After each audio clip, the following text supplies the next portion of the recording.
Hello student, chapter number 2 દ્રાવણોની અંદર આપણે AI triple ઈ અને જેઈ ના એમસીક્યુ નો ફર્સ્ટ પાર્ટ આપણે જોઈ ચૂક્યા છીએ અને આજે આપણે એનો સેકન્ડ પાર્ટ જોવાના છીએ, જે છે નીટ અને એઆઈપીએમટી માં જે ક્વેશ્ચનો પૂછાયા છે તેના વિશે.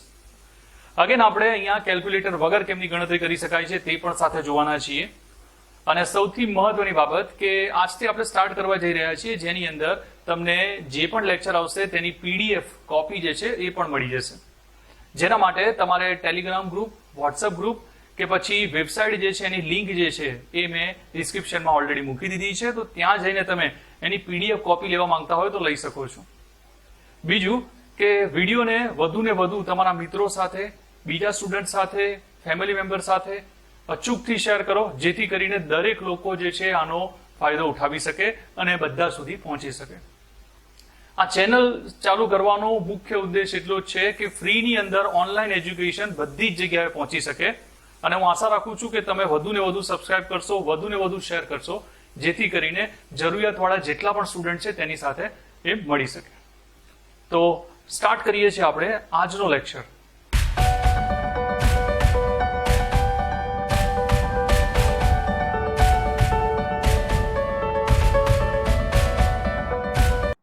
પ્રથમ, મંદ એસિડનું 0.1 મોલર જલીય દ્રાવણ 30% આયોનાઇઝ્ડ એટલે કે 30% વિયોજન પામે છે. જો પાણી માટેનો KF 1.86 હોય તો દ્રાવણનું ઠાર બિંદુ શોધવાનું કહે છે આપણને. દ્રાવણનું ઠાર બિંદુ એટલે આપણે અહીંયા કહીશું TF શોધવાનું છે, એના માટે ડેલ્ટા TF જોઈએ. એટલે પહેલા સૂત્ર કયું આવશે? Delta TF equal to I into KF into M. KF અને M આપણી જોડે છે. I આપણે પહેલા શોધીશું કોને આધારે? મંદ એસિડ એટલે નિર્બળ એસિડ છે. નિર્બળ એસિડ માટે I ની કિંમત કોના બરાબર હોય? 1 પ્લસ આલ્ફા. આ સીધું તમે યાદ રાખી શકો છો એમસીક્યુ માટે. આલ્ફા એ આપણી જોડે 30% વિયોજન પામે છે એટલે 0.3 છે. સૂત્ર શું આવશે? I બરાબર 1 પ્લસ આલ્ફા. આલ્ફાની કિંમત મૂકીએ 1 પ્લસ 0.3, તો I કેટલો થશે? 1.3. હવે ત્રણેય આવી ચૂક્યા છે, કિંમત મૂકી દઈએ ત્રણેયની આપણે. તો ડેલ્ટા TF ઇક્વલ ટુ 1.3, 1.86 ને 0.1. કિંમતની આપણે બની શકે એટલી નાની કરવાની છે અને જવાબની આપણે નજીક પહોંચવાનું છે. તો અહીંયા પોઈન્ટ કાઢી નાખું છું 1.3 અને 0.1 માટે, તો આ તો 1 થઈ જશે એટલે નીચે ખાલી બચશે 100 અને 13 તો એમના એમ છે, એનો મતલબ 13 ઇન્ટુ 1.86 અપોન 100. હવે 13 અહીંયા સમજી લો કે 1.86 ની જગ્યાએ 2 છે. રાઉન્ડ ફિગર આપણે 2 લઈ લઈએ તો 13 દુ 26 એટલે આન્સર 0.26 થાય, પણ આ એક્ઝેક્ટ 2 નથી, એનો મતલબ 0.26 કરતાં જવાબ ઓછો આવવો જોઈએ. હવે એનાથી ઓછો જવાબ કેટલો છે? 0.24 છે, એનો મતલબ ડેલ્ટા TF કેટલો આવશે? 0.24. હવે ફરક યાદ રાખવાનો છે, ડેલ્ટા TF હંમેશા પોઝિટિવ હોય, જ્યારે દ્રાવણનું ઠાર બિંદુ હંમેશા નેગેટિવ હોય. બીજો કોઈ જ ફરક નથી પડવાનો, કારણ કે 0 માંથી જ બાદ કરીએ છીએ, એટલે જેટલું આ પ્લસ છે એટલું દ્રાવણનું ઠાર બિંદુ કેવું આવશે? માઇનસ. સૂત્રને આધારે કહીએ તો શું કહીશું? Delta TF equal to T degree F minus TF. T degree F હંમેશા 0 હોય તો TF ને સૂત્રનો કરતા બનાવીએ આપણે, તો TF બરાબર શું આવશે? 0 માઇનસ 0.24, તો આન્સર આપણો માઇનસ 0.24 સેલ્સિયસ. જોઈ શકીએ છીએ આન્સર કયો છે? તો આન્સર છે 2. સેકન્ડ નંબર, પ્રોટીનનું 200 ml જલીય દ્રાવણ 1.26 ગ્રામ પ્રોટીન ધરાવે છે. 300 કેલ્વિન પર આ દ્રાવણનું અભિસારી દબાણ એટલે અભિસરણ દબાણ પાઈ આપેલું છે આપણને 2.57 10⁻³ બાર. પ્રોટીનનો મોલર દળ એટલે આપણે M શોધવાનો છે, R આપણને આપી દીધો છે. તો હવે આપણી જોડે પહેલા કઈ કઈ વસ્તુઓ છે એની અંદરથી? તો પહેલા છે આપણી જોડે 200 ml. અહીંયા લીટર તમને દેખાય છે અને અહીંયા ml છે. પહેલા આને લીટરમાં ફેરવવું પડશે, જે આપણને આપ્યું છે કદ એટલે કે V. તો આપણે પહેલા લઈ લઈએ છીએ V બરાબર 200 ml, તો લીટર કેટલું થશે? 0.200 લીટર. પાઈનું સૂત્ર પાઈ બરાબર WRT અપોન MV. કોને શોધવાનું છે? M, મોલર દળ. તો આપણે M ને સૂત્રનો કરતા બનાવીએ તો M ને અહીંયા લઈ લઈશું તો પાઈ નીચે જશે અને બધાની કિંમત લઈ લઈએ છીએ, તો માટે M બરાબર શું થશે? તો W છે આપણી જોડે 1.26, R આપણને આપ્યો છે 0.083, T છે આપણી જોડે 300 કેલ્વિન, M આપણે સૂત્રનો કરતા બનાવ્યો અને V આપણે લઈ લીધો છે 0.200. બધાની કિંમત મૂકી દઈએ છીએ આપણે. હવે મહત્વની વસ્તુ એ છે કે તમે જે અહીંયા જોઈ રહ્યા છો એને કેલ્સી વગર કરવું બહુ મુશ્કેલ થઈ શકે, એટલે આપણે આને શું કરીએ છીએ? રાઉન્ડ ફિગર અથવા નાની કરતા જઈશું. આપણે જવાબની નજીક પહોંચવાનું છે. અહીંયા જોઈ શકો છો જવાબની વચ્ચે અંતર ઘણું મોટું છે, તો અહીંયા હું શું કરું છું? પહેલા તો 1.26 અને 2.57 બંનેના પોઈન્ટને હું દૂર કરી નાખું, કારણ કે ઉપર નીચે છે એટલે જતા રહેશે. 126, 257, આને હું કરી દઉં છું 130, આને કરી દઉં 260. સેકન્ડ નંબર આના પણ 1000 અને આના પણ 1000 પોઈન્ટ છે. બંનેની અંદર તમે જોઈ શકો છો. તો બંનેના પોઈન્ટને હું અલગ કરી નાખું તો આ 83 વધશે અને આ 200. 83 ને રાઉન્ડ ફિગર હું કરી દઉં છું 80 અને 200 તો એમને એમ રવા દઈએ. તો હવે આપણી જોડે જે કિંમત આવશે એ એમ બરાબર શું હશે? 130, 80, 300, 260 અને 200. હવે જોઈ શકો છો આસાન છે. 130 ભાગ્યા 260 એટલે અહીંયા કેટલા આવશે? 2. 2 છે તો 80 માટે કેટલા થઈ જશે? 40. અને એ જ સાથે 0 0 તો અહીંયા દૂર થઈ જ રહ્યા છે ઓલરેડી. એનો મતલબ ગણતરી બહુ આસાન થઈ જવાની છે. એનો મતલબ બચશે શું? 40 ગુણ્યા 3 ભાગ્યા 2 અને 10⁻³ ઉપર જશે એટલે 10⁻³. 4 તરી 12, 120, 120 ભાગ્યા 2 60, 60 ગુણ્યા 10⁻³ એટલે કેટલા આવશે? 60,000 ગ્રામ પર મોલ. હવે આપણે ચેક કરીશું કોની નજીક પહોંચ્યા આપણે. જવાબ આપણે નજીક પહોંચ્યા છે 2 ની. એનો મતલબ આપણો આન્સર 2 છે. મંદ દ્રાવણની મોલાલિટી બમણી કરી દેવામાં આવે તો મોલલ અવનયન અચળાંક KF નું મૂલ્ય કેટલું હશે? હવે થિયોરિટિકલ ક્વેશ્ચન છે. મોલલ અવનયન અચળાંક KF ને મોલાલિટી સાથે કોઈ લેવા દેવા નથી. એટલે એક જ સ્ટેપમાં આપણે કહેવું હોય તો એમ કહી શકીએ છીએ કે KF નું મૂલ્ય મોલાલિટી સાથે સંબંધિત નથી. હવે સંબંધિત નથી તો ના બમણું થશે, ના અડધું થશે, ના 3 ગણું થશે. એનો મતલબ કોઈ ફેરફાર થવાનો નથી. તો આપણો આન્સર છે 4. આદર્શ દ્રાવણ માટે નીચેના પૈકી કયું ખોટું છે? મોસ્ટ ઓફ ધી નીટ અને AIPMT. હાલમાં નીટની વાત કરીએ તો નીટની અંદર ઘણા બધી વાર એવું બન્યું છે કે આદર્શ દ્રાવણ બિન આદર્શ દ્રાવણના ક્વેશ્ચન અથવા એઝિયોટ્રોપિક મિશ્રણના ક્વેશ્ચન ઘણી બધી વાર પૂછ્યા છે. હાલમાં આપણે જોઈએ તો કયું ખોટું છે એમ કહે છે. હવે આદર્શ દ્રાવણ હોય તો કેટલી વસ્તુઓ 0 હોય છે પહેલા એ આપણે યાદ રાખી લઈએ. ડેલ્ટા H 0 હોય છે, તે કરેક્ટ છે. ડેલ્ટા U આંતરિક ઉર્જા પણ 0 હોય છે. ડેલ્ટા P એ પણ 0 હોય છે. ડેલ્ટા G, હવે ડેલ્ટા G મિક્સચર જે છે એ 0 તો એ 0 નથી હોતું. અહીંયા આ યાદ રાખવાનું છે. શા માટે? તો અહીંયા યાદ રાખવાનું આદર્શ દ્રાવણ જે છે એ બને એ ઘટના કેવી હોય તો આપમેળે થાય. આદર્શ દ્રાવણ એ થતી પ્રક્રિયા કેવી છે? આપમેળે. અને તમે ભણી ગયા છો ઉષ્માગતિશાસ્ત્રની અંદર આપમેળે થતી પ્રક્રિયા માટે ડેલ્ટા G કેવો હોવો જોઈએ? નેગેટિવ. પણ અહીંયા કેવો કીધો? 0. એનો મતલબ કે કયું ખોટું છે? તો ડેલ્ટા G મિક્સર 0 ક્યારે ન હોઈ શકે. કોના માટે? આદર્શ દ્રાવણ માટે. એટલે એ શક્ય નથી. તો આન્સર કયો આવશે? 4. અહીંયા સાથે તમે એ પણ યાદ રાખી શકો છો કે ડેલ્ટા G જેમ 0 નથી હોતો એમ ડેલ્ટા S એટલે કે એન્ટ્રોપી પણ ક્યારે 0 ના હોય આદર્શ દ્રાવણ માટે. તે પણ અહીંયાથી તમે યાદ રાખી શકો છો.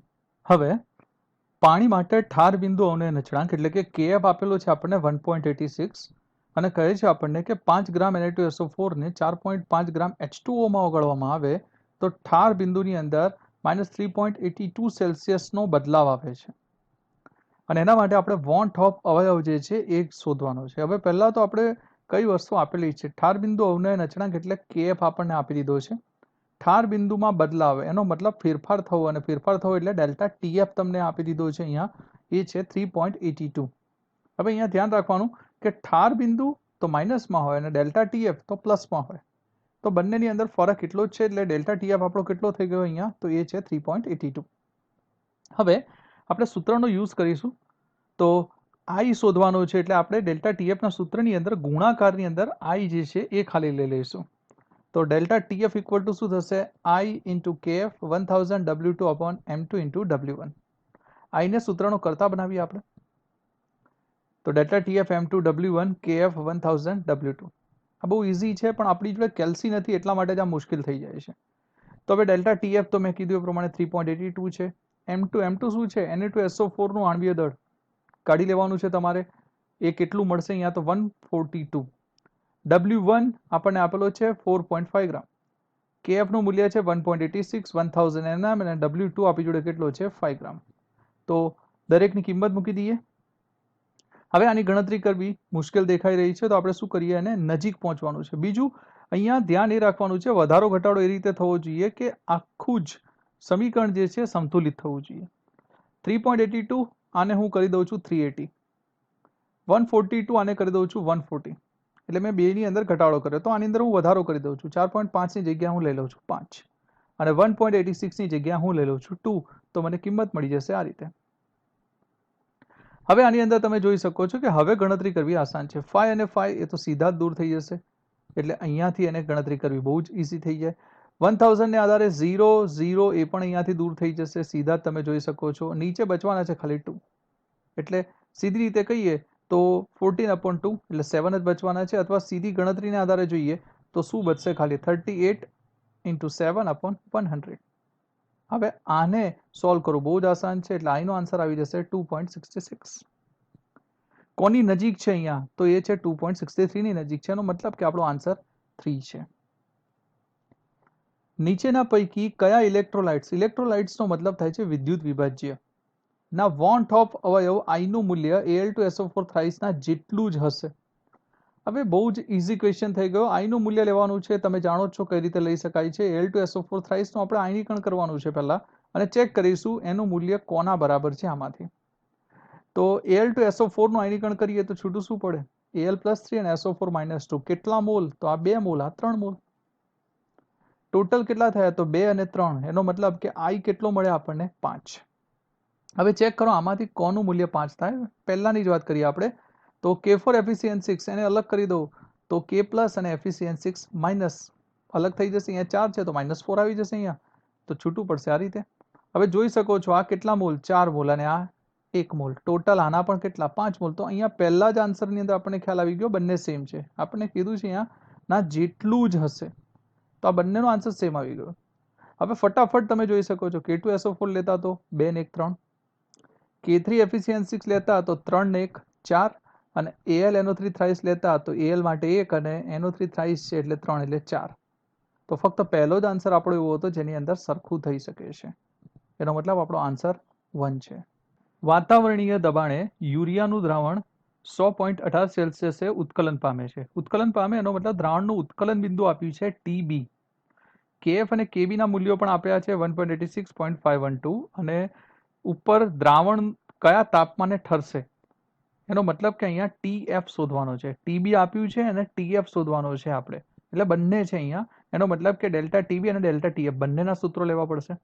બીજું યુરિયા છે એટલે આઈ લેવાની કોઈ જરૂર નથી, આપણે સીધું જ લઈ શકીએ છીએ અહીંયા. તો બે સૂત્રો પહેલા કયા આવશે? ΔTB = KB × M અને ΔTF = KF × M. હવે અહીંયા જોવાનું છે તમને, TB આપી દીધું છે 100.18 સેલ્સિયસ. ΔTB લેવું હોય તો શું કરવાનું? ફક્ત 100 બાદ કરી દેવાના છે આપણે. તો અહીંયા આપણને ΔTB મળી શકે છે. ΔTB = 100.18 - 100 એટલે કેટલા આવશે? 0.18 સેલ્સિયસ. એટલે ΔTB અહીંયા આવી ચૂક્યું છે. હવે આપણે આ બંનેનો ગુણોત્તર લઈ લઈએ ΔTF/ΔTB કરીને. તો અહીંયા M અને M તો જતા રહેશે, એટલે બચશે શું? ખાલી KF/KB. હવે ΔTF મારે જોઈએ છે, અને આ ત્રણેયની કિંમત છે મારી જોડે. તો ΔTF = શું થશે? 1.86, 0.18 અને 0.5. ત્રણેયની કિંમત છે જ આપણી જોડે, ઓલરેડી જે અહીંયા આપેલી છે આપણને. હવે મહત્વની બાબત, ગણતરી કરવી છે તો આપણે શું કરીએ? 0.5 છે તો એને કરી દઉં છું 1/2. 1/2 કરીશ એટલે 2 તો ઉપર જશે. 1.86 છે અને હું 1.9 લઈ લઉં છું. એનો મતલબ 19 લઈ લઈએ તો 38, અને પોઈન્ટમાં લઈએ તો 3.8, અને અહીંયા શું બચશે? ખાલી 0.18. એનો મતલબ કે 0.18 × 3.8. હવે તમે 38 × 18 કરીને પણ જવાબ લાવી શકો છો, કારણ કે અહીંયા જવાબ તમે જોઈ શકો છો, ફરક એક જ વસ્તુનો છે, એ છે પોઈન્ટનો. બાકી બધા જવાબ સેમ દેખાઈ રહ્યા છે. અને બીજી વસ્તુ મેં અગાઉ પણ કીધી હતી, ફક્ત એક જ યાદ રાખવાની, કે જ્યારે પણ તમને TF શોધવાનું કે તો TF નો આન્સર હંમેશા માઇનસમાં જોઈએ, ક્યારે પ્લસ ના હોઈ શકે. ΔTF પ્લસ હોઈ શકે છે, TF હંમેશા માઇનસ. એનો મતલબ આપણો જવાબ 1 કે 4 બેમાંથી કોઈ એક જ હશે. તો હવે આને આપણે જો સોલ્વ કરીએ તો જવાબ આપણો આવે છે 0.684 સેલ્સિયસ. કોની નજીક છે? 654 ની નજીક છે. ખાલી પોઈન્ટ જ ચેક કરવાના છે, પણ આ ΔTF આવ્યો છે. હવે સીધું જ તમે અહીંયા કહી શકો છો, અહીંયા તો હું ફક્ત ગણતરી બતાવી રહ્યો છું, બાકી MCQ સોલ્વ કરવા માટે. આ પ્લસ છે તો TF કેવો હશે? માઇનસ. એનો મતલબ કે આને આધારે ચેક કરીએ તો આપણો જવાબ કયો આવવો જોઈએ? તો 4 નંબરનો, -0.654. અને જો અહીંયા બતાવવું હોય તો આપણે કહી શકીએ કે TF બરાબર શું થશે? 0 - 0.684, તો -0.684 સેલ્સિયસ. એનો મતલબ આન્સર આપણો કયો છે? 4 નંબરનો છે. બે પ્રવાહીઓ આપ્યા છે P અને Q. બાષ્પ દબાણ છે એમના 80 અને 60 ટોર. P ના 3 અને Q ના 2 મોલ આપણને ઓલરેડી આપી દીધા છે, એટલે અહીંયા વજન કેવું કંઈ નથી, સીધા જ મોલ આપી દીધા છે. અને દ્રાવણનો કુલ બાષ્પ દબાણ, બહુ જ ઇઝી MCQ છે આ. પહેલા તો વાત કરીએ આપણને આપેલું છે એની. P ના 3 મોલ છે, Q ના 2 મોલ છે. ટોટલ મોલ કેટલા થયા? 5. તો મોલ અંશ તો સીધા જ મળી જાય આપણને. તો આપણે XP લેવો હોય તો શું થશે? 3/5. અને XQ લેવો હોય તો શું થશે? 2/5 બંનેના મોલ અંશ મળી ગયા. હવે પી ટોટલનું સૂત્ર રાઉલ્ટના નિયમ પ્રમાણે તમે જાણો જ છો, તો પી ટોટલ બરાબર પણ પી અને ક્યુના ટર્મની અંદર લઈશું તો શું કહીશું? પી એક્સપી પ્લસ પી ક્યુ એક્સ ક્યુ. પી તમને આપેલું છે 80 અને એ જ રીતે એક્સપી તમે શોધી નાખ્યું છે અને એ રીતે પી ક્યુ અને એક્સ ક્યુની કિંમત 8 તરી 24 240 અને 6 દુ 12 120. તો 240 ને 120 360 360 ભાગ્યા 5. ખૂબ જ ઇઝી ભાગાકાર છે 72. સીધો જ આન્સર મળી ગયો છે. આન્સર આપણો 4 છે. 1 મોલલ જલીય દ્રાવણમાં દ્રાવ્યનો મોલ અંશ શું હશે? દ્રાવ્યનો મોલ અંશ લેવો હોય તો શું લેવું પડે? મોલ ભાગ્યા કુલ મોલ. કુલ મોલ એટલે દ્રાવ્ય અને દ્રાવક બંને લેવા પડે આપણે. તો પહેલા તો 1 મોલલનો અર્થ શું થાય? એનો મતલબ થાય 1 કિલોગ્રામ દ્રાવકની અંદર દ્રાવ્યના મોલ 1 છે. બરાબર? તો હવે દ્રાવ્ય જે છે એના મોલ તો આપણી જોડે આવી ગયા 1 મોલ. હવે દ્રાવકના શોધી નાખીએ. 1 કિલોગ્રામ એટલે 1000 ગ્રામ અને કંઈ ના આપ્યું હોય તો સમજી લેવાનું દ્રાવક તો એક જ છે, પાણી. તો દ્રાવકના મોલ 1000 ભાગ્યા 18 તો 55.55. હવે મોલ અંશ લઈ લઈએ દ્રાવ્યના. તો એક્સ દ્રાવ્ય બરાબર શું થશે? દ્રાવ્યના મોલ 1 ભાગ્યા ટોટલ 1 પ્લસ 55.55. તમે સરળતાથી આની ગણતરી કરવી હોય તો ગણતરી કરી શકીએ છીએ. આની અંદર ઉમેરી દઈએ તો શું આવશે? 56.55. હવે એને આધારે 1/56 પણ મેં લીધા છે અહીંયા ગણતરીને આસાન બનાવવા માટે, જો પોઈન્ટ નથી જોઈતા તો. અને એને આધારે પોઈન્ટની અંદર આપણને આન્સર મળી જશે 0.0178. ચેક કરી લઈએ છીએ કોની નજીક છે અહીંયા, તો 0.0177ની નજીક છે. એનો મતલબ કે આપણો આન્સર જે છે એ 2 છે. કેલ્સી નથી આપણી જોડે એટલે આપણે આન્સરની બની શકે એટલું નજીક પહોંચવાનું છે. હવે પાણીમાં એક્સ દ્રાવણનું ઉત્કલન બિંદુ 0.2 મોલ પર કિલોગ્રામે પાણીમાં વાય દ્રાવણના ઉત્કલન બિંદુ કરતાં વધુ છે. એનો મતલબ એક્સનું ઉત્કલન બિંદુ વાય કરતાં વધુ છે એમ આપણને કહે છે ને અહીંયા મોલ જે છે બંને માટે સેમ છે. તો આ કિસ્સાની અંદર કયું વિધાન સાચું છે? અલગ અલગ વિધાન જે છે આપણને આપેલા છે, જેની અંદર બે વસ્તુ ખાસ જોવા મળી રહી છે. એક છે વિયોજનની વાત અને એક છે આણ્વિક દળની વાત.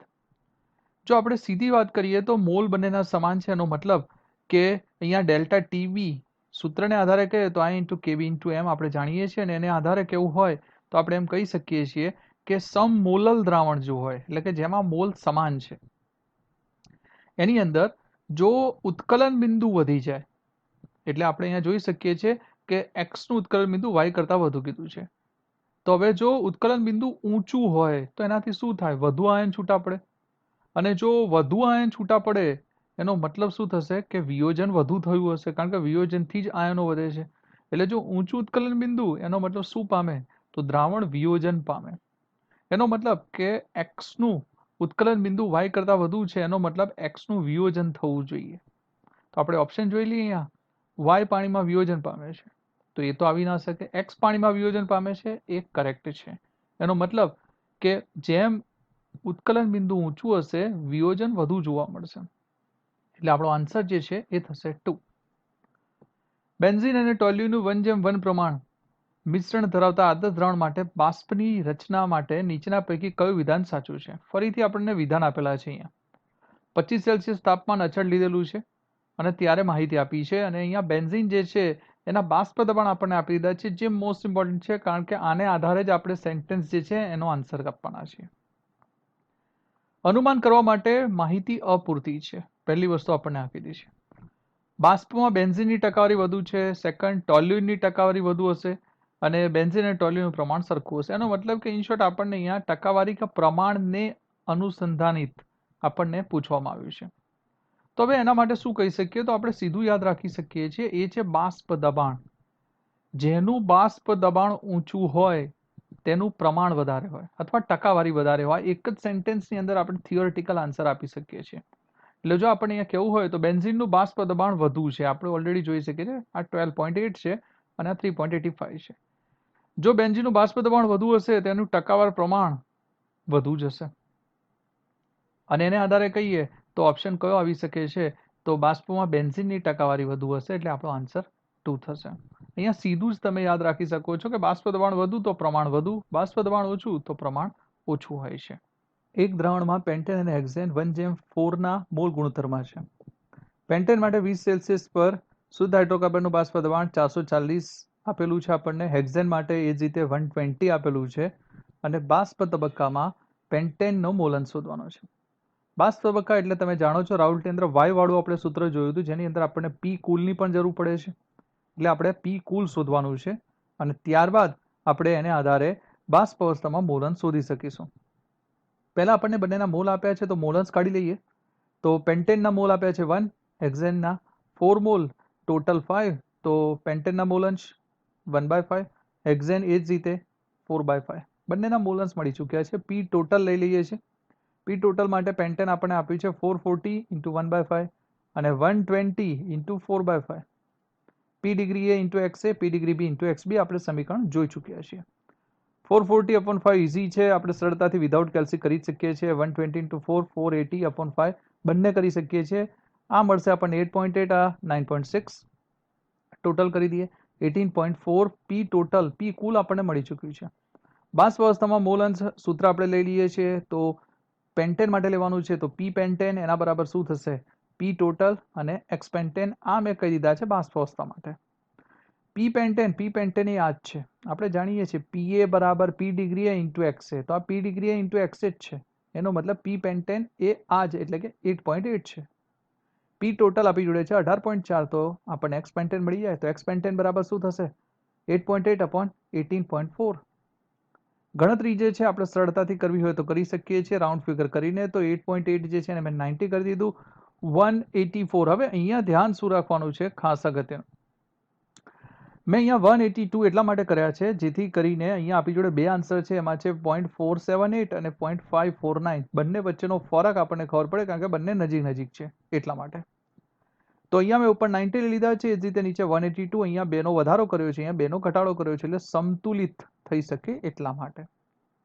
તો હવે આને આધારે તમે જોઈ શકો છો, જો અહીંયા 180 હોતા તો એક્ઝેક્ટલી આન્સર કેટલો આવતો? 0.5 આપણી જોડે. પણ અહીંયા 182 છે, એનો મતલબ છેદ મોટો હોય તો જવાબ નાનો થવો જોઈએ. એનો મતલબ કે જવાબ જે આવશે એ 0.5 કરતા નાનો આવવો જોઈએ, જે અહીંયાથી ખબર પડે. જો અહીંયા 180 કરી દે તો એક્ઝેક્ટ 0.5 આવત તો કદાચ આપણે આ આન્સર કહેત. પણ અહીંયા ધ્યાન રાખવાનું છે કે અહીંયા 182 છે, એનો મતલબ કે 0.5 કરતા જવાબ કેવો થવાનો છે? નાનો. તો એ કયો છે? 0.478 છે. એટલે અહીંયા 0.5 ભલે લખતા હોઈએ પણ અહીંયા ધ્યાન રાખવાનું છે 4 અને 5 માં કોણ આવશે? 4 અને 1 માં કોણ આવશે? અહીંયા તેની અંદર આવશે આન્સર નંબર 4. એના માટે જરૂરી છે કે અહીંયા થોડી એક્યુરેસી જળવાય. નીચેના પૈકીના 0.10 મોલલ જલીય દ્રાવણમાંથી કયું દ્રાવણ સૌથી વધુ ઠાર બિંદુ અવનયન ધરાવશે? હવે ઠાર બિંદુ અવનયન ડેલ્ટા TF ની વાત થાય છે. અલગ અલગ વિદ્યુત વિભાજ્ય આપ્યા છે. જ્યારે પણ તમને વિદ્યુત વિભાજ્ય જોવા મળે સમજી લેવાનું વોન્ટ ઓફ અવયવનો જ યુઝ કરવાનો છે. સંખ્યાત્મક ગુણધર્મ જેટલા પણ છે આપણે એના માટે. તો પહેલા તો ડેલ્ટા TF ચલે છે I, કારણ કે ડેલ્ટા TF વધે તો I વધે છે, અથવા એમ પણ કહી શકીએ છીએ I મોટો હોય તો ડેલ્ટા TF વધુ હોય. તો આને આધારે કેવું હોય તો I નું મૂલ્ય વધુ તો ડેલ્ટા TF વધુ હશે. હવે I નું મૂલ્ય વધુ KCl માટે કેટલું? તો 2. ગ્લુકોઝ છે, ગ્લુકોઝ માટે 1 હોય છે, આયનીકરણ શક્ય નથી. Al2SO4 થ્રાઇસ આગળ જોઈ ગયા છે આપણે 2 અને 3 એટલે ટોટલ 5. K2SO4 2 અને 1 3. સૌથી વધુ I કોના માટે મળે? 3 નંબર Al2SO4 થ્રાઇસ માટે. એની અંદર આપણે I જોઈ ગયા હતા, કેટલો મળે? 5. જો એનો I મોટો છે તો ડેલ્ટા TF પણ એનો વધુ હશે. એનો મતલબ કે આન્સર કયો આવશે? 3. નીચેના પૈકી કયું તાપમાન પર આધારિત છે? તાપમાન પર આધારિત. તાપમાન જે છે એ કોની સાથે સંબંધ ધરાવે છે? તો કદ જે છે તાપમાન પર આધારિત હોય છે. હવે કદ તાપમાન પર આધારિત હોય એનો મતલબ કે કદ અને તાપમાન જે છે એને આધારે તમારે સૂત્ર જોવાનું છે ખાલી કે કયા સૂત્રની અંદર કદ આવે. મોલારિટી એમાં વજન આવે છે, મોલારિટી એમાં દ્રાવણનું કદ આવે છે, મોલ અપૂર્ણાંક એ આવતું નથી એમાં, વજન ટકાવારી એમાં પણ આવતું નથી. આ પણ પર્સન્ટેજ W/W છે. એટલે ફક્ત એક જ ઓપ્શન એવો છે મોલારિટી જેમાં કદ આવે છે. એનો મતલબ કે જો તાપમાન બદલાયું તો મોલારિટી બદલાઈ શકે છે. એટલે આન્સર આપણો 2 નંબરનો આવશે. મંદ એસિડ HX નું 0.5 મોલલ જલીય દ્રાવણ 20% આયોનાઇઝ્ડ એટલે 20% વિયોજિત થાય છે. જો પાણી માટે KF આપ્યો છે આપણને 1.86 હોય તો દ્રાવણમાં ઠાર બિંદુમાં ઘટાડો. હવે ઠાર બિંદુમાં ઘટાડો એટલે શું કીધું? ડેલ્ટા TF શોધવાનો છે, નહીં કે TF. તો અહીંયા ધ્યાન રાખવાનું છે આપણે. હવે આપણને અહીંયા ઓલરેડી મોલાલિટી આપી દીધી છે 20%, એટલે આલ્ફા પણ અહીંયા આપી દીધો છે. એટલે આપણે ગણતરી કરવી હોય તો સરળતાથી કરી શકીએ છીએ આને આધારે. તો ડેલ્ટા TF નું પહેલા સૂત્ર શું છે? I × KF × એમને આધારે હવે એની અંદર આઈનું મૂલ્ય તો આપણે અગાઉ પણ કહી ચૂક્યા છીએ, સીધું જ તમે મંદ એસિડ માટે લઈ જ શકો છો. તો મંદ એસિડ માટે શું લઈશું? 1 પ્લસ આલ્ફા. આલ્ફા કેટલો છે? 0.2. એટલે જો આઈની કિંમત કાઢવી હોય તો 1 પ્લસ આલ્ફા, તો 1 પ્લસ 0.2 તો 1.2. તો આઈની કિંમત આપણી જોડે આવી ગઈ છે.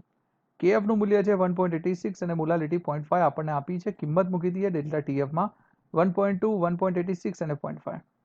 તો અહીંયા તમે ગણતરી જે છે સરળતાથી કરી શકો છો.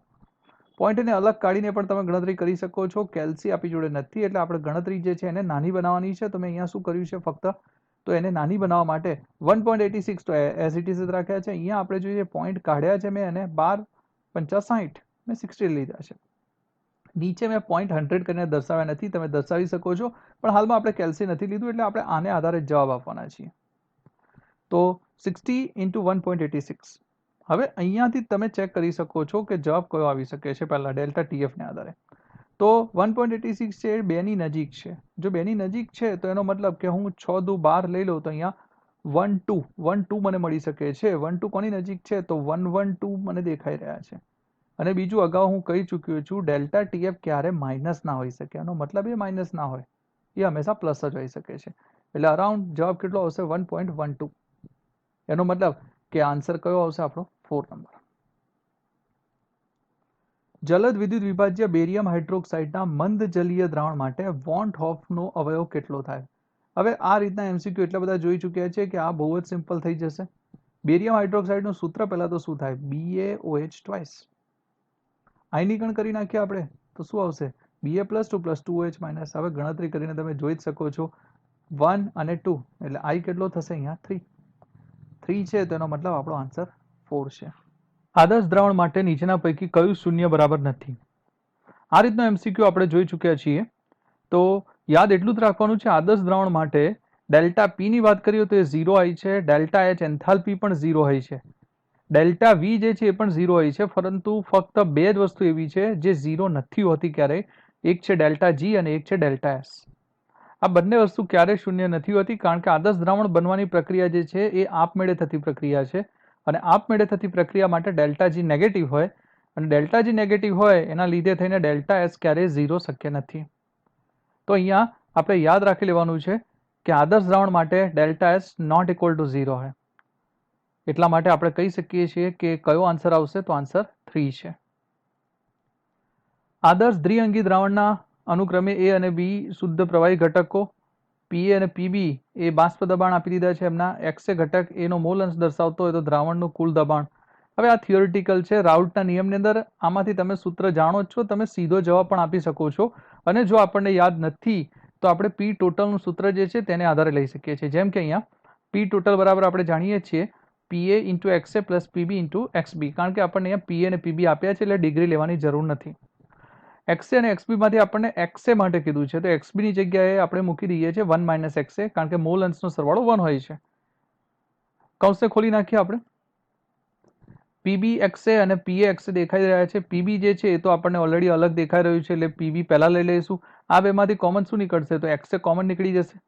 તો પીએ માઇનસ પીબી. તો આપણો આ જ આન્સર છે. ચેક કરી લઈએ આપણે. તો આન્સર જે છે સેકન્ડ નંબરનો છે.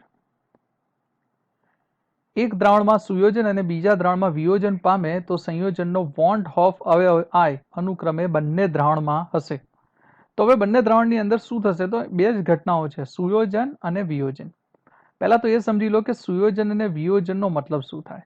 સુયોજનનો અર્થ થાય છે કે જ્યારે અણુઓ જે છે એકબીજા સાથે ભેગા થાય છે, અને વિયોજનનો મતલબ થાય છે જ્યારે તે આયન સ્વરૂપે છૂટા પડે છે. એનો મતલબ કે જો હું વાત કરું વિયોજનની, તો વિયોજનની અંદર શું થશે? આયનોની સંખ્યા વધશે એટલે આઈ મોટો હશે 1 કરતાં, એટલે આપણે એમ કહી શકીએ છીએ આઈ ગ્રેટર ધેન 1. જ્યારે સુયોજન પામશે ત્યારે આઈ 1 કરતાં ઓછો હશે તો આઈ લેસ ધેન 1. આ સીધું યાદ રાખી શકીએ છીએ. તો હવે આને આધારે જોવું હોય તો આપણે એમ કહી શકીએ છીએ કે સુયોજન માટે શું હોવો જોઈએ? તો આઈ 1 કરતાં ઓછો. જ્યારે વિયોજન માટે 1 કરતાં વધુ. તો 1 કરતાં ઓછો અને 1 કરતાં વધુ એટલે આન્સર આપણો 2 છે. 1000 ગ્રામ પાણીમાં 68.5 કિલોગ્રામ સુક્રોઝ ઓગાળીને સુક્રોઝનું દ્રાવણ તૈયાર કરવામાં આવે છે અને આ દ્રાવણનો ઠાર બિંદુ એટલે કે આપણે ટીએફ શોધવાનું છે. ટીએફ નક્કી કરવો હોય તો આપણે ડેલ્ટા ટીએફ જોઈએ અને ડેલ્ટા ટીએફનું કેએફ સાથેનું અને સાથે જ આપણી જોડે છે દ્રાવકનું વજન, દ્રાવ્યનું વજન અને દ્રાવ્યનું આણ્વીય દળ. તો એના સાથેનું સૂત્ર આપણે જાણીએ છીએ. તો ડેલ્ટા ટીએફ ઇક્વલ ટુ શું થશે? તો KF into 1000 into W2 upon M2 into W1. દરેકની કિંમત મૂકી દઈએ. કેએફ છે 1.86, 1000 છે, W2 છે 68.5, M2 આપેલું છે આપણને 342 આણ્વીય દળ અને W1 1000. તો કિંમત મૂકી દઈએ છીએ આપણે. આને કેલ્સીમાં કરવું આસાન છે. વિધાઉટ કેલ્સી માટે આપણે શું કરીશું? એને રાઉન્ડ ફિગર કરી લઈશું. 1.86 ને હું 2 લઈ લઉં છું. આ 1000 તો કટ થઈ ગયા છે. 68.5 ને 70 લઈ લઉં છું અને 342 જે છે એને હું 350 લઈ લઉં છું. ઉપર મેં વધારો કર્યો છે તો નીચે પણ કરવો પડશે, જેથી જવાબ જે છે એ એક્યુરેટ આવી શકે. તો હવે એને આધારે બચશે શું? તો 2 ઇન્ટુ 70 અપોન 350, 0 0 ગયા. 7 5 35 એટલે 2/5, 2/5 એટલે આવશે 0.40. તો આપણને ડેલ્ટા ટીએફ મળી ગયું છે. હવે અહીંયાથી તમે સીધું જ બોલી શકો છો, આ તો ફક્ત ગણતરી બતાવવા માટે છે. હું અગાઉ પણ કહી ચૂક્યો છું, ડેલ્ટા ટીએફ 0.40 હોય તો ટીએફ કેટલો હોય? -0.40. તો અહીંયા લઈ લઈએ આપણે એને આધારે જ. તો ઠાર બિંદુ બરાબર 0 - 0.40, તો આપણને મળશે -0.40 સેલ્સિયસ. હવે આ ચેક કરી લઈએ આપણે અહીંયા આન્સર. તો 520 અને 570 વાળા તો આવી જ ના શકે. આ બેમાંથી હવે ચેક કરીએ તો આ પ્લસ વાળું છે, આ માઇનસ વાળાનો મતલબ આપણો આન્સર 1 છે. કેઆઈમાં 1 મોલલ એ જલીય દ્રાવણ છે. કયા પરિવર્તનને કારણે દ્રાવણનું બાષ્પ દબાણ વધશે?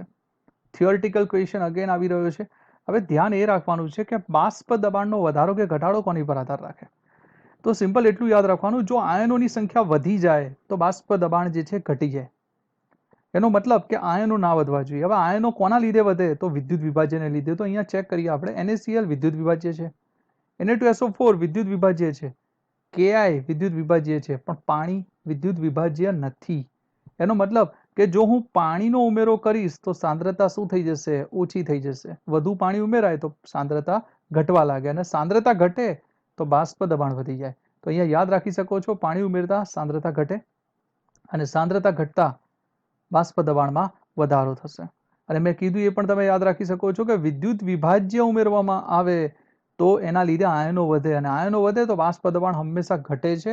અને આપણે તો અહીંયા બાષ્પ દબાણનો વધારો જોવાનો છે, એટલા માટે પાણી ઉમેરવું સારું. એટલે આપણો આન્સર આવશે 4 નંબર. આયોનિક ઘટકો CuNH3 NO2Cl નું 0.0020 મોલલ જલીય દ્રાવણ -0.00732 સેલ્સિયસે ઠરે છે. એનો મતલબ કે અહીંયા TF આપી દીધું છે આપણને. પાણીમાં ઓગળતા 1 મોલ આયોનિક મિશ્રણ પેદા કરતા આયનોના મોલની સંખ્યા. આયનોના મોલની સંખ્યા એટલે વોન્ટ ઓફ અવયવ શોધવાનો છે, અને KF આપણને આપેલો છે. હવે TF છે તો ડેલ્ટા TF શું થશે? માઇનસની જગ્યાએ ફક્ત પ્લસ થઈ જશે. અને ડેલ્ટા TFનું સૂત્ર આપણે જાણીએ છીએ, જેને આધારે જ આપણને I મળવાનો છે. તો delta TF equal to I into KF into M. તો I બરાબર શું થશે? Delta TF upon KF into M. ત્રણેયની કિંમતો છે આપણી જોડે. ડેલ્ટા TF પ્લસ થઈ જશે. KF આપેલો છે આપણને 1.86 અને મોલાલિટી પણ આપેલી છે. કિંમત મૂકી દઈએ I બરાબર. ત્રણેયની કિંમત આપણે લઈ લીધી છે. હવે જોઈ શકો છો કે આ જે ગણતરી છે એટલી આસાન નથી કેલ્સી વગર. તો હવે આપણે અહીંયા એને આસાન બનાવવાની છે કેલ્સી વગર. તો આપણે શું કરીએ છીએ? પહેલાં અહીંયા 0.0073 હું 2 ને પહેલાં તો દૂર કરી દઉં છું. એટલે અહીંયા બચ્યું છે 0.0073 અને અહીંયા જોઈ શકો છો 0.0020. એનો મતલબ કે બંનેની નીચે 10,000 જે બચે છે એ તો દૂર થઈ ગયા. એટલે બચ્યું શું? 73 અને 20. અહીંયા આપ્યું છે 1.86 અને હું 6 જે છે એને અલગ કરી દઉં છું. તો અહીંયા બચે છે 1.8. હવે 1.8 છે એટલે 18 લઈ લઉં તો 18 ચોક 72 થાય. એટલા માટે થઈને હું 73ની જગ્યાએ લઈ લઉં છું અહીંયા 72 અને અહીંયા 1.8 અને અહીંયા 20. તો હવે જોઈ શકો છો, હવે આ 1.8 ને હું 18 કરી દઉં એટલે 10 ઉપર જશે. 10 ઉપર જશે, એની સાથે 18 ચોક 72 એટલે ઉપર 40/20 એટલે I બરાબર આવશે 2. તો 2 એટલે આપણો આન્સર જે છે એ 4 છે. યુરિયાનું 10 ગ્રામ પ્રતિ DMQ ડેસીમીટર ક્યુબમાં આપ્યું છે આપણે ધરાવતું દ્રાવણ બિન બાષ્પશીલ દ્રાવ્યના 5% દ્રાવણ સાથે, 5% એટલે W/V છે, અહીંયા આઇસોટોનિક છે. આ બિન બાષ્પશીલ દ્રાવ્યનો આણ્વિક દળ શોધવાનું છે આપણે. હવે અહીંયા આપણે આઇસોટોનિકની વાત કરીએ તો અભિસરણ દબાણ સમાન હોય, સમ અભિસારી દ્રાવણો જેના માટે પાઈ સમાન હોય. એટલે પહેલા આપણે કહીશું કે બંને દ્રાવણો આઇસોટોનિક છે એટલે π1 બરાબર π2 થશે. પાઈનું સૂત્ર જાણીએ છીએ આપણે WRT અપોન MV. એમાં RT બંનેમાં કોમન છે તો સૂત્ર શું થશે? W1RT અપોન M1V1 અને W2RT અપોન M2V2. હવે પહેલા આની વાત કરીએ તો યુરિયા માટે W1 છે આપણી જોડે 10 ગ્રામ, M1 જે છે આપણી જોડે 60, V1 નથી પણ V1 માટે અહીંયા કહી દીધું છે પ્રતિ DMQ, પણ અહીંયા યાદ રાખવાનું છે આપણે તો ml માં જવાનું છે, એટલા માટે આપણે અહીંયા કેટલા લઈશું તો V1 થશે 1000, કારણ કે DMQ આપેલું છે આપણને. W2 સેકન્ડ નંબર જે આપણને આપ્યું છે 5 ગ્રામ, 5% આપ્યું છે, એટલે 5 ગ્રામ જે છે એ 100 ml માં છે, એટલે V2 કેટલો થઈ ગયો 100, અને M2 આપણે શોધવાનો છે. RT ને RT તો દૂર થઈ ગયા છે, તો કિંમત મૂકી દઈએ. હવે આ જ રીતે M2 ને સૂત્રનો કરતા બનાવીએ આપણે, તો સામે આપણને મળશે 5 × 60, 1000 upon 1000, 1000 1000 કટ થઈ ગયા છે, અહીંયા બચ્યું ખાલી આ જ, તો 6 × 5 = 30, એટલે થશે 300 ગ્રામ પર મોલ. આન્સર ચેક કરીએ તો આન્સર 2 છે. બીન ઇલેક્ટ્રોલાઇટ દ્રાવ્યના 1 ગ્રામ ને બેન્ઝીનના 51.2 ગ્રામમાં ઓગાળવામાં આવ્યું હતું. ઇલેક્ટ્રોલાઇટ એટલે વિદ્યુત વિભાજ્યની વાત થાય છે. જો બેન્ઝીનનો ઠાર બિંદુ અચળાંક Kf 5.12 kelvin kilogram mall inverse હોય, તો બેન્ઝીનના ઠાર બિંદુ કેટલું નીચું આવશે?